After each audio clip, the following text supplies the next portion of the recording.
Hi everyone, আসসালামু আলাইকুম। আশা করি আপনারা সবাই ভালো আছেন। সো গত লেকচারে আমরা ইমেজ এলিমেন্ট তৈরি করা শিখেছি এবং আমরা সোর্স অ্যাট্রিবিউট দেখেছি। আমরা বলেছিলাম যে আমাদের ইমেজ অর্থাৎ ইমেজটা এবং আমাদের যে এইচটিএমএল ফাইল অর্থাৎ image.html দুটো মূলত একই ফোল্ডারের ভিতরে ছিল, যে ফোল্ডারের নাম হচ্ছে এইচটিএমএল বেসিক। যার ফলে আমরা কি করছিলাম, শুধুমাত্র ইমেজের নাম, পুরো নামটা দিলেই কিন্তু আমাদের ওয়েব পেজে শো করতো, অর্থাৎ কাজ করতো। এখন প্রশ্ন হচ্ছে, অনেক ক্ষেত্রে মোটামুটি আপনারা যদি বেস্ট প্র্যাকটিস বলেন কোডিংয়ের, আমাদের ইমেজগুলো মূলত একটা নতুন ফোল্ডার তৈরি করি আমরা আইএনজি অথবা এবং সিএসএস ফাইলগুলোকে আমরা সিএসএস আলাদা ফাইলে রেখে দিই। হ্যাঁ, সো আমি যদি আইএনজি ফাইল বা ইমেজই লিখলাম আপনাদের বোঝার জন্য, ইমেজ একটা ফোল্ডার তৈরি করলাম, সেই ফোল্ডারের ভিতরে যত আমাদের ওয়েবসাইটের ইমেজ থাকবে সেই ইমেজগুলো আমরা এই ইমেজ ফোল্ডারের মধ্যে রাখবো এবং ফাইলগুলো অর্থাৎ একই ফোল্ডারের ভিতরে আরেকটা ফোল্ডার থাকবে সাব ফোল্ডার এবং তার ভিতরে মূলত ইমেজগুলো থাকবে এবং বাইরে কি থাকবে, আমাদের এইচটিএমএল এর ফাইলগুলো থাকবে। সো এরকম যদি এই রুট ফোল্ডারের ভিতর, যেই ফোল্ডারে মূলত আমাদের এইচটিএমএল ফাইলগুলো থাকে, তার ভিতরে যদি আমরা আরেকটা ফোল্ডার তৈরি করে তার ভিতরে ইমেজটা রাখি, সেক্ষেত্রে আমরা যদি এখন কোডটাকে রান করি, সেভ করে যদি আমরা ব্রাউজারে আসলে কিন্তু আমরা আর দেখতে পাবো না ফটোটা। তাহলে আমাদের কি করতে হবে, এক্স্যাক্ট পাথ ভুল হওয়ার কারণে কিন্তু আমাদের এই প্রবলেমটা হচ্ছে। এক্স্যাক্ট পাথ করার জন্য কী করতে হবে, আমাদের এখানে বলে দিতে হবে ইমেজ দিয়ে একটা স্ল্যাশ চিহ্ন দিতে হবে। সেভ করতেছি, সেভ করে আমি যদি ব্রাউজারে আসি তাহলে দেখতে পাবো আমাদের ইমেজটা শো করতেছে। অর্থাৎ রুট যে ফোল্ডারটা ছিল এইচটিএমএল বেসিক, যেখানে মূলত আমাদের এইচটিএমএল ফাইলগুলো ছিল, তার ভিতরে একটা ইমেজ ফোল্ডার তৈরি করছি। সো আমাদের নাম দিতে হবে ইমেজ ফোল্ডারের নামটা, দেন আমরা স্ল্যাশ চিহ্ন দিব। স্ল্যাশ চিহ্ন দিয়ে আমরা কী করতেছি, অ্যাক্সেস করতেছি কি, স্ল্যাশ দিয়ে আমরা মূলত ক্যাট ফটোটা অ্যাক্সেস করতেছি।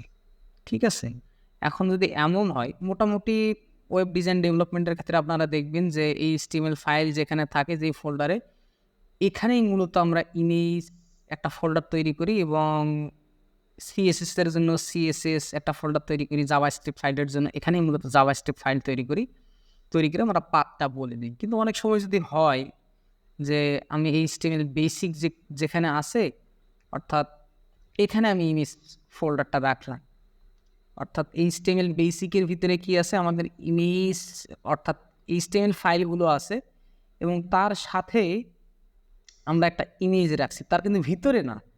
এইচটিএমএল বেসিকের ভিতরে এইচটিএমএল ফাইলগুলো আছে এবং এই এইচটিএমএল বেসিক এবং ইমেজ, এই দুটো ফোল্ডার কিন্তু আরেকটা ফোল্ডারের আন্ডারে। ঠিক আছে, যেটা হচ্ছে HTML-CFT।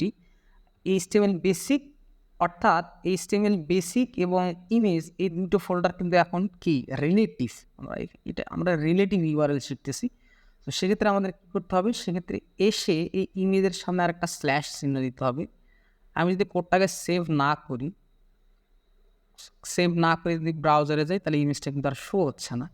এখন যদি আমি আবার ভিজুয়াল স্টুডিও কোডে আসি, সামনে স্ল্যাশ দিয়ে কোডটাকে সেভ করি, কন্ট্রোল-S দিয়ে সেভ করে যদি এখন ব্রাউজারে আসলে দেখতে পাবো ইমেজটা আবার আমাদের শো করতেছে। ঠিক আছে, এটা তো গেল রিলেটিভ ইউআরএল এর ক্ষেত্রে। অ্যাবসলিউট ইউআরএল কি? অ্যাবসলিউট ইউআরএল হচ্ছে কোনো একটা ওয়েব পেজ থেকে, ধরেন আমি পিকজাবে থেকে এই ডগের ফটোটা আমি এই যে ব্রাউজারের ট্যাবে নিয়ে গেলে ছাড়ে দিলাম, দিয়ে একটা আমরা ইউআরএল পাচ্ছি। এই ইউআরএলটা যদি আমি কপি করে যদি আমি চাচ্ছি যে অনলাইন থেকে কোনো ইমেজ নিয়ে আসে আমার ওয়েবসাইটে শো করাবো, সো আমি যদি আরেকটা ইমেজ এলিমেন্ট নেই,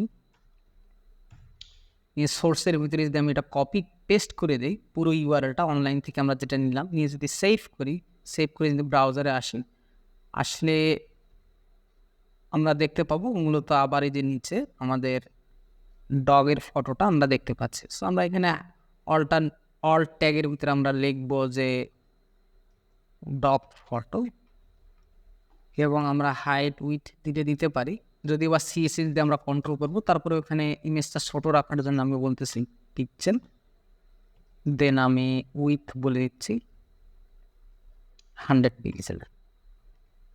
আমি সেভ করতেছি, সেভ করে যদি ব্রাউজারে আসলে দেখতে পাবো দুটো ফটো মোটামুটি 100 পিক্সেল হাইট এবং উইথে দেখাচ্ছে। অনেক ক্ষেত্রে হয় আপনারা যদি না বুঝে থাকেন, এক্ষেত্রে আপনারা গুগলে সার্চ করতে পারেন, ইমেজ ডগ লিখতে পারেন, বা এই যে আপনারা একটা ইমেজ দেখতে পাচ্ছেন এর উপর রাইট ক্লিক করবেন, ক্লিক করে আপনারা open image in a tab দিলে আপনারা একটা নতুন ট্যাব পাবেন। এই ট্যাবের পুরো ইউআরএলটা আপনারা কপি করতে পারেন। অথবা অন্য একটা ইমেজ দেখতেছেন, অর্থাৎ এই ইমেজটা আমি যদি open in a new tab করি, তাহলে এই ইমেজ পুরো ইউআরএলটা যদি কপি করে নিয়ে যদি আমি এখানে দিয়ে দিই, বসাই দিই, তাহলে সেক্ষেত্রেও কিন্তু মোটামুটি কাজ করবে। আমি যদি পুরো ইউআরএলটাকে একবার গায়েব করে দিই, পেস্ট করে দিই,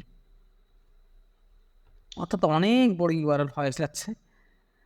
হ্যাঁ, আমরা এটা দেখতেছি না। সো আমরা দেখলাম যে কিভাবে আমরা অনলাইন থেকে কোনো ইমেজ কপি করে নিয়ে এসে, এটাকে বলা হচ্ছে অ্যাবসলিউট ইউআরএল, যেটা আমরা অনলাইন থেকে কোনো লিঙ্ক কপি করে নিয়ে এসে আমরা যেটা ব্যবহার করব সেটা অ্যাবসলিউট ইউআরএল। আর আমরা যেটা ফাইল পাথ বলে দিব এরকম করে স্ল্যাশ চিহ্ন দিয়ে, সেটাকে বলা হচ্ছে রিলেটিভ ইউআরএল।